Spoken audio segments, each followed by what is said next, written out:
You're very welcome to the Irish Political Roundup with me, Roisin the Cleric. And me, Paul Brophy. And today, Roisin, we're down in beautiful Slieverue. The sun is shining. It's an absolutely glorious day. And we're joined by Fianna Councillor for the Piltown Electoral Area, Ger Frisby. Ger, you're very welcome to the Irish Political Roundup. Thank you very much, Paul and Roisin, and thanks for coming down. And delighted to have you down here in the deep south in Slieverue. Absolutely. Not too many people make their way down this far south, but look, it's great to have you down here today, and looking forward to having a bit of a chat with you. Yeah. Well, in one sense, Bobby Elwood is really one of the reasons why the Irish Political Roundup is forming and functioning, because he was one of my subjects in my media dissertation. Very, very good. Well, look, there's a lot of resonance with Bobby. Bobby was probably one of the driving factors to getting me into politics and joining the local common here. And obviously after that, one thing led to another, and I ran there in 2014 and was lucky enough to be elected, and I'm still elected here. So it was, Bobby was a great driving force behind the whole south of South Kilkenny, every common right across from Cllr, Mooncoin, Piltown, Slieverue here into Ferrybank. So it's a vast area, like people don't realise it's so big. But look, yeah, he was a great man, and he's sadly missed. Lord have mercy on him. But his legacy will go on. And as you said, even your dissertation brings back his name into the fray. Like, so that's a good thing.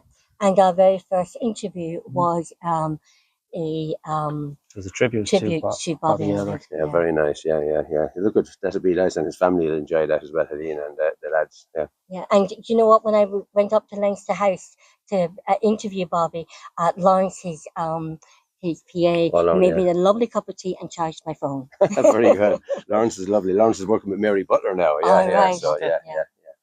And Ger, you've been on the county council 10 years. How have you found things since the local elections last year? You regained your seat. Congratulations.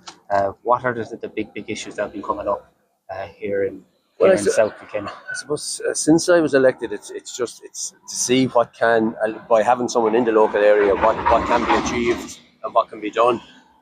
Excuse the noise now, but we have a busy village here in Slieverue, like bustling.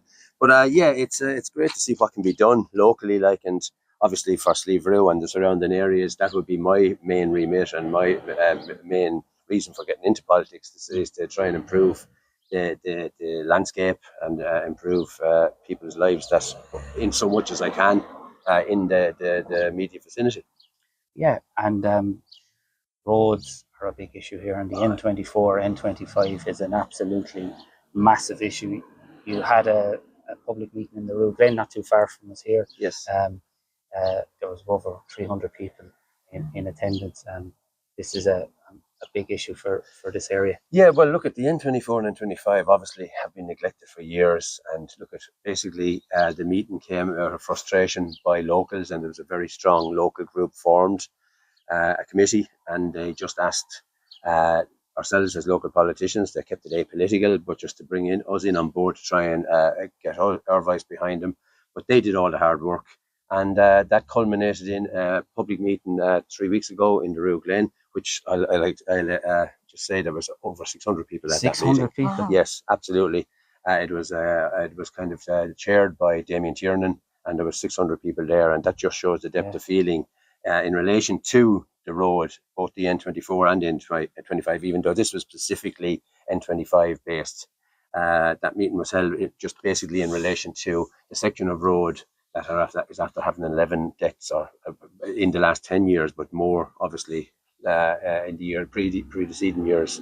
But look, at it was mainly to get the section from the Luffney roundabout in Slieverue to the roundabout at the Rose Fitzgerald Candy Bridge down in Glenmore, which is about a 9.5 kilometre stretch of road. Okay. The main aim of it was obviously to get funding to move us to phase 3, which is just the next stage that we need to get to 3 and 4, and then obviously on to final phase, which would be construction. Now that whole process between 3, 4 and the next phase, the final phase, is going to take anywhere in between 6 and 8 years to have completion.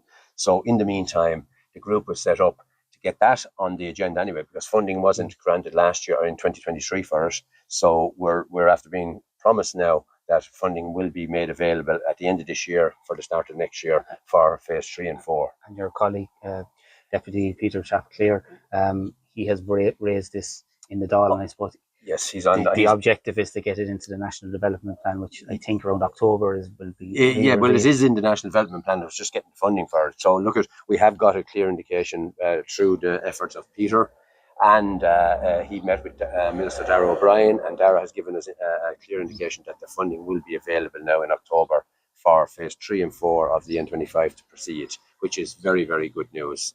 And basically, as an offshoot of that, myself and Councillor Fidelis Doherty and the steering committee are going to Leinster House this coming Wednesday the 16th, and we're meeting with Peter O'Clear and Darragh O'Brien, a personal meeting, just to have a chat with him and make sure that this doesn't go off the agenda and it's seen through right through to construction.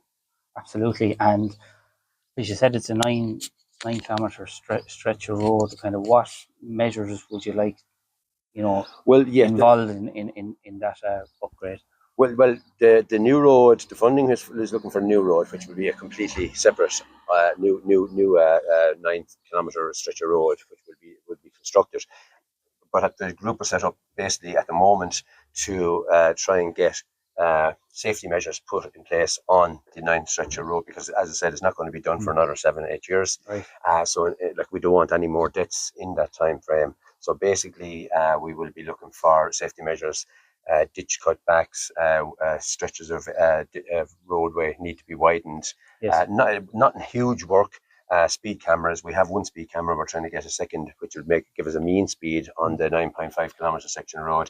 More signage and high visibility and a bit more lighting on it. And if we could get those measures, and that's part of the reason going up to meet Minister O'Brien on Wednesday as well, to ensure that we get funding in the interim to get that works completed, and then obviously leave the main project proceed as in its own time, which it will. Just those small things, Roisin, and that can make a huge difference, because the amount of deaths that have been on this road in the last number of years, it's shocking. And when an accident does occur, remember we were talking with Fidelis Doherty, the road could be closed for like 12 hours or something like that, and that has huge implications. It's a big problem. Well. It's a big problem, yeah. And look, there's just complete traffic congestion everywhere. I live up, as we call it, the mountain road here, and that is one of the direct routes running parallel with the N25 at the moment.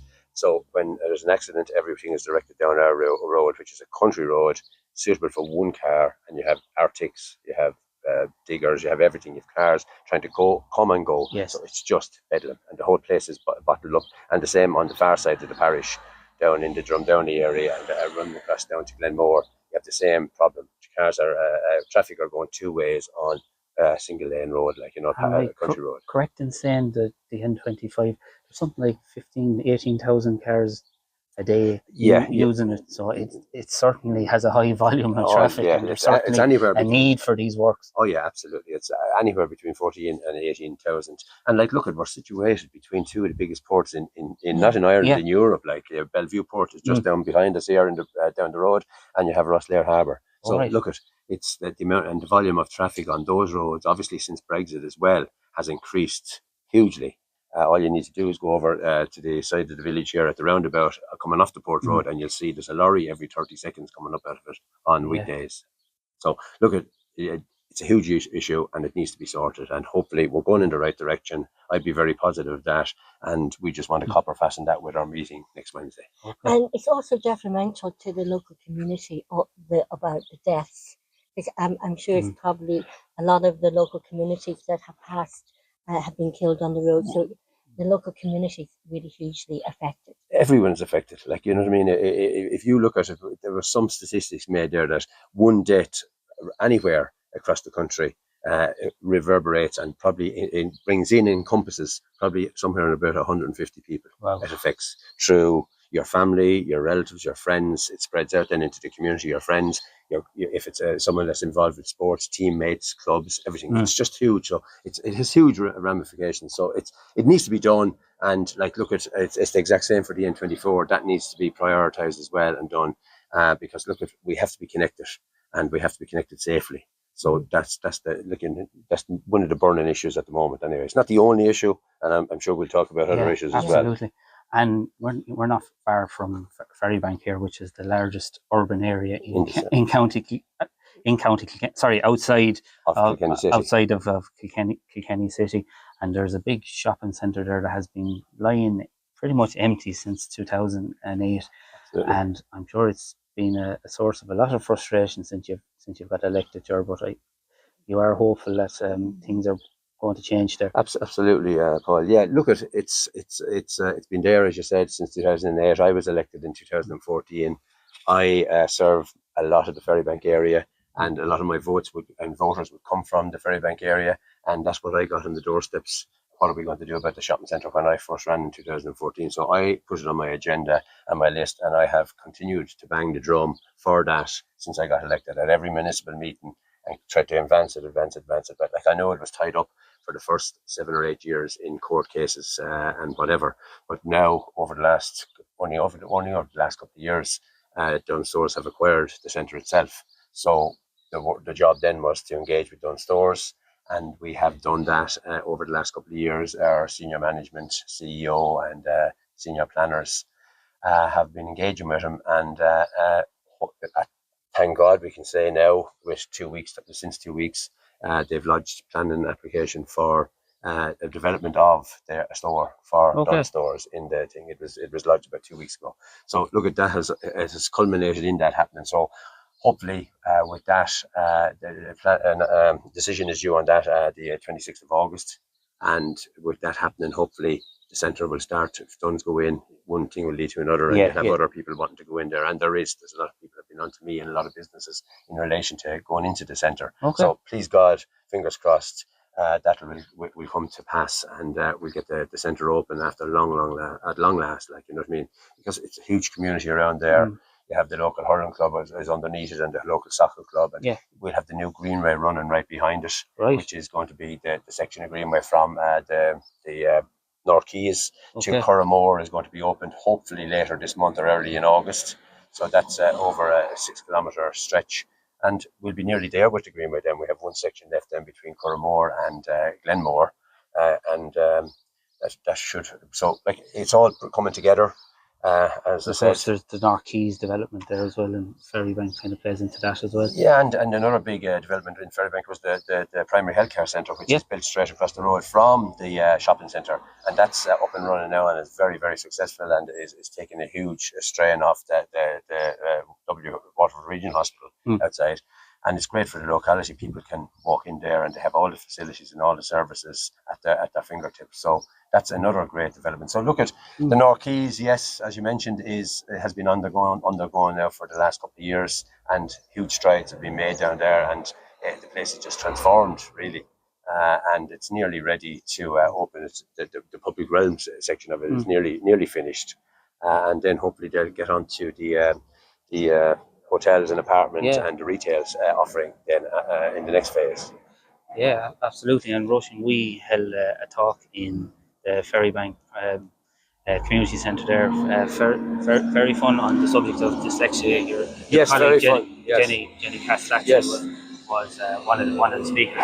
It's an excellent facility. It really is great to see all those developments in it. Such a huge growing community. That's in the Hillsfield building, and that Hillsfield building has been running for the last 20 years. And like, you have the HSE on the upper floor, and then you have a community space up there for rental and for daily use, which is oversubscribed at the moment. So, like, look at hopefully with the onset of the Clover Meat Centre, which is another huge development in Ferrybank coming on, the old Clover site.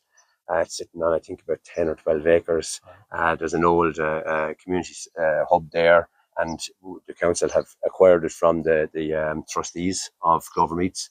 And we're setting up a master plan. We're in that phase at the moment, and we've had a public meeting down in the primary healthcare centre a month ago back now, and there'll be more engagement on what the locals and what the people in the area want to see Clover Meats becoming for the area. And look at big things that are crying out for is more pitches playing pitch and all astroturf and all weather pitch that can accommodate.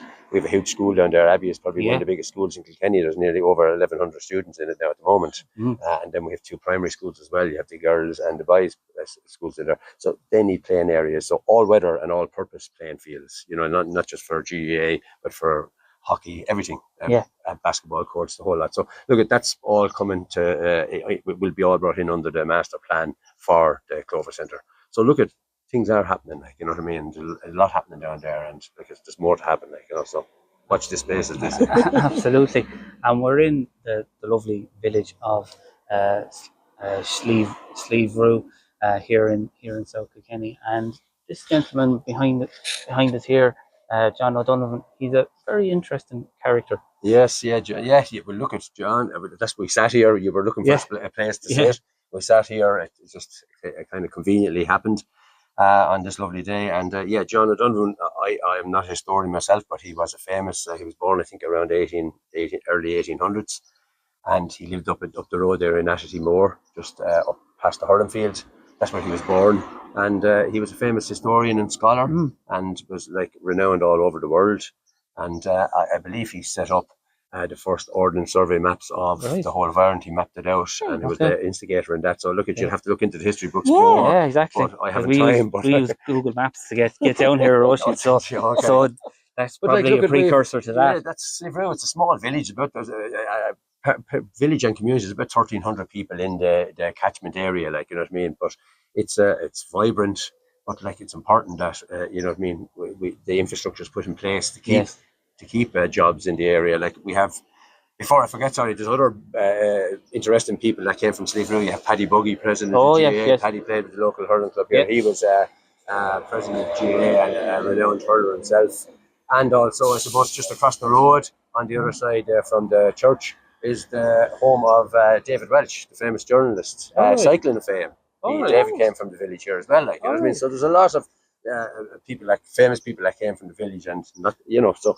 But to go back onto my track of thinking in relation to jobs in the port, we have the Port of Waterford, as I mentioned earlier on, down the road, and it's important that is built I suppose, built in a way that it takes in it safeguards the local communities there as well.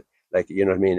A port can't be expanded without looking after the interests of the people that live around it either. And their welfare have to be taken into consideration in relation to their planning and how they, you know what I mean, the different issues that go with that. But there has issues rose in relation to planning applications and local communities not being consulted enough. So I think that's a very important thing to be done, and we're getting better at it, I think. I think Europe will have a big role to play there, because there was a report on the Irish regions, and it was looking at growth, and the southeast was below the national average of 6%. It's at 3%. So investing in infrastructure like the Port of Waterford, Bellevue Port, and the airport, and we're all behind that. The airport. Well. People say to me, like, you know what I mean, it's on our doorstep. Why can't we access flights to mainland England, to Europe? Like, you know what I mean, if it was just expanded and the money was given to do that, it's a no-brainer, really. Like, you know what I mean, people here have to drive to Cork, which is a very, very dangerous road, the N25, or you have to drive to Dublin. Like, no, I know you have, but then you have the congestion in Dublin and everything. Yeah, like, one thing leads to another, really. But it's badly needed. The port is badly needed. And the jobs that the port creates are badly needed for the locality. You know what I mean? We don't have a local shop. We used to have, it was a small shop on the corner there, but we do have an Inver petrol station over there, which services the needs of the people. And we have a great hotel and restaurant over there, the Rue Glen Country Club. Like, they're fabulous employers here to the local people. Like, they probably have 20 or 30 people, 40 people employed from the locality, from be it Slieverue and Glenmore. So look at all these things add into a society. To keep a place like a village like Slieverue, a small place going, like, you need that type you need that type of investment, like, you know what I mean.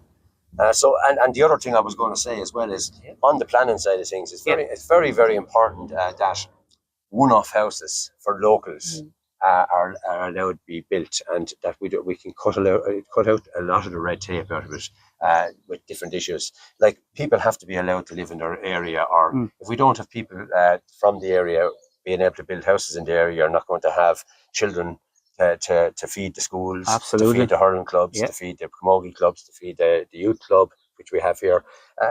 All that is needed. So, like, and especially from the farming fraternity, like, not only one, like they make they make allowances for a farming child to do it, but most farmers have more than one child, and they have land. And if at this day and age, if they're getting sites from their parents, that's a huge plus. Like, it's a site, the cost of a site off their bill, and like they should be allowed to build on their family area land. And keep those people in the area, and obviously children then coming from that, and it just all feeds into everything in the life in the village. Like Slieverue, as I said, is small enough, and you need every single thing going in your favour to keep it alive. And I suppose a big thing that comes, what we've seen Roisin with the building of houses is water connections and Irish water, Irish Air, and as it calls now. Yeah. How are you served as regards water infrastructure in Slieverue? Yeah, well, we're lucky enough in that we don't have a kind of wastewater problems, like, you know what I mean. We're kind of serviced fairly well with that. Water, yeah, we're serviced well with water. When I was elected first in 2014, we had a huge problem with, like a lot of the villages around Muncain, Chleirigh, and Hilltown. Hugely, you can see it on a daily basis on the alert map alerter that water is off in these areas, and Slieverue was like that as well. But I pushed, and we got an upgrade of our system from the reservoir to the village here, which was, I think, in the region of about 500,000. Oh. But they redid all our pipes, and touch wood, since that we haven't had water off here in the village in the last 2.5 years. That's some achievement. That's good to get that now. Yeah. It's good because it was badly needed, but I know other areas are crying out for it as well. Like, you know what I mean. So it just shows us both the importance of having someone shouting and banging the drum the whole time. Like, you know what I mean. So. Yeah. So, and also with the sort of the access of local families being able to build one-off houses, and with the port and the airport and all the businesses you've talked about, that also helps the local economy. Absolutely, that's what I said. It all feeds into it. Like, you know, jobs. We want to keep our young people around. We have to have jobs for them, and being able to build local houses and that. And just to say that as well, we've been looking at, we have a house estate down here in Ashgrove, and we're looking at trying to get in, and we're going to Part A planning in a couple of weeks' time for 18 more units here in the village of Slieverue. So that will help as well, bring more people to the village, and obviously there'll be more services will start to come online. Yeah. If you have more people living in the area, obviously there is people that are anxious to open different things. Yes. But obviously you have to have a market for that, and you have to have footfall for it. So, like, that's all feeding into the whole thing what I was discussing. So look at hopefully that will come on stream, and it'll bring more families and more children for the school locally and for the clubs, and that keeps everything going. That's what keeps us going, like, you know. So what other issues are coming up the doors and walking down the village street here and at the local hurling and camogie and basketball and the pitches? What are people talking about? Well, I suppose the biggest thing is facilities. Like, look, we're very, very near Waterford City, so like there's a lot of that on our doorstep. But you still want to have, you need certain things in your, like, you know, a shop. And as I said, we have the Inver over the road, but you need to be able to. You need to be able to keep the young people, I think, occupied. We have good facilities up in the GA field, but we need other things. And a lot of people came to me since when I was first elected as well. And a lot of things have happened. We have the Greenway passing our door here. So we have a new link coming into Slieverue from the lower end of the village here through Kilmurray. And that's gone to Part A planning, and hopefully that will be starting construction later this year. So that will bring a link into the village. Now, we're lucky enough in the sense Glenmore could only bring one link into the village because of the gradients, and they couldn't come in and out. We can come in from this side, and we're looking at going out from the other side, which is right across from the Inver garage. So that's the next phase of the development. It'll mean a bridge over the dual carriageway, but look, we'll get over that. We'll find funding for it somewhere. We have another couple of meetings in Leinster House, and hopefully that'll work. But look at we're looking for that, and that gives people a chance to, like, it'll be huge. Children here now in the village can get on their bike and cycle to the Abbey and cycle to the schools safely. Yes. And that's a massive bonus to be able to do that. And also look at facilities. People looking. We did a loop around the village. There was a bit of it done, but we've done a 2.2 kilometre loop around the village.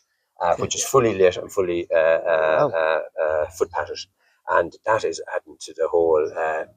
I suppose the whole health of the village, because people are able to get out and walking, and you can see if you're here long enough, you can just see people walking around it from morning, noon, and night. And also, as part of that, we built in 2 years ago, we opened a new park here, a linear park that was just on waste ground that was used for the N25 bypass of Waterford, and we coordinated that on the loop of the village, and that park is over there now, and there's facilities for children. There's an outdoor classroom for the school to use during the summer.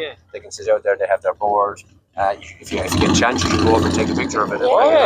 But it's a fabulous facility to have, and it's hugely used here by the community. And like, we're linked here again also by footpaths and lights straight down to Ferrybank and on into Waterford City. So if you really wanted to walk with your family on a lovely day, you can walk from here straight into Waterford and do your shopping and walk back out, or get the bus back out. Like, so it's a huge facility to have that. So they're the types of things people wanted, and obviously that's the type of stuff Kilkenny County Council are trying to deliver. Like, you know. So. And you've been a councillor for 10 years, I suppose. These developments and when you can deliver these type of projects, that must give you great satisfaction. Yeah, absolutely. Like, you know what I mean? It's that's what you're in it for. Like, you know what I mean? To just be able to get things done. Like, you know what I mean? As I said, if you don't have someone locally, it's very hard to have someone batting for you. Like, you know what I mean? But look, it's great. I get great enjoyment out of it, and obviously, it's rewarding when you do see things coming to fruition and things being done, and the village coming back to life, like, you know what I mean, as such. Like, so, and look, we have a lot more work to do, like, you know what I mean, but we'll keep going, and that's all I can say, like, you know. Absolutely. I'm curious, what motivated you to get into local politics? Well, like, I suppose I was pushed into it a bit. Bobby and the lads pushed me into it, and there was a great, my father, a local a lady here in the Cummins, Slieverue, Margaret Haberlin. There was a lot of factors, I suppose. I was heavily involved in the GEA. I was chairman there for a good number of years, and when I stepped down as chairman, there was obviously there was a void there, and people were asking me. So I just went into it and see what I can do for the community. That's all you know what I mean. That's all I ever wanted to do. So what I can do, I've tried to achieve what I can do, and that's why I got into it, really. Like, you know what I mean, to try and make the area better. Not so much on a national. That's not my area of interest. Like, we feed into that, but basically it's your own patch, and that's basically. There's nothing as purposeful in life as contributing to your local community. No, that's everyone gets enjoyment out of that. Like, you know what I mean. You can see anyone that's up there as a coach or a mentor or a committee member in the hurling club or the youth club down here. They're all feeding into that. They're all giving their time, like, and that's what it's all about. Like, if you don't have people doing that, society falls down. Like, you know what I mean. So basically, that's it. Like, you know, so everyone gets enjoyment out of being able to contribute to it and help out, and, you know, do their bit for their society and environment. Like, and environment is a big thing as well. Like, you know what I mean. We have to be mindful of that when we're in the whole debate. Like, you know what I mean. I know it can hold back certain things, but like, it has its place, and we need to be mindful of that. Like, you can see lovely weather like this on a glorious day, but we don't want, you know what I mean, you don't want to reverse it where global warming has gone out of control, and you know, you're in drought situations either. Like, but no, overall, that's the whole aim of my remit anyway. So, And as regards community spirit here in Slieverue, it's going. It's good. It's strong. Community spirit is strong. It's probably a little bit different than a lot of communities that would be more rural. Like, we are rural, but we're very near Waterford, and we'd have a lot of, like, great crack here in the hurling. Like, we have a lot of mothers and fathers that would originally have moved out here from Waterford, so they'd have their Waterford background, and you have the Kilkenny background. So all Ireland time between, well, we haven't seen it for the last couple of years anyway here in Kilkenny, but when we were in our boom times there in the 2000s, like the rivalry between Slieverue, Ferrybank, which was half Waterford, half Kilkenny, and further on, and even the people here in Slieverue that would have Waterford roots. My own father was born in Waterford, my mother is from the village here, so you'd see the rivalry. That all feeds into it, like, you know what I mean. So it's great to see, like, and everyone comes together. Like, you know, if something needs to be done, people get out and do it. Absolutely, that's basically it. And there's always people to help, and will stand up to the mark when you need them. Like, and that's what community is all about. And local communities keep the wheels going and makes the national everything happen nationally. Yeah, they're a big cog in the Yeah. overall wheel, Yeah. like, you know what I mean. That's the way it should be, like, you And know. everything starts off locally, and politics is All local. politics is local. That's what they Yeah. say, like, you know. All politics is local. But yeah, that's exactly it. Yeah. Well, Councillor Ger Frisby, thank you so much for taking the time to come No and problem. speak Thank to you very Paul much, and I Antoine. on Thank you very much. the Delighted. Irish Political Delighted Roundup. to be able to say a few words anyway. Thank you very Yeah. much. Thank you. And so we're delighted to be down here. This is a beautiful village. It is. And it's a very busy village, and it's just, you can hear the birds singing, and it's so active. Everybody seems to be involved in something. So yes. it's lovely to get. If you go up the road there this morning, the hurling club is vibrant up there. There's kids. I passed down by it, and it's full of children up there this morning. Like, you know what I mean. So yeah, very, very busy. Ger Frisby, thank you so much indeed for taking the time to talk to us, the Irish Political Roundup, and to you, the viewers, for taking the time to watch this video or listen to the video. From me and Paul here in Out and About, thank you very much indeed. Bye for now. No.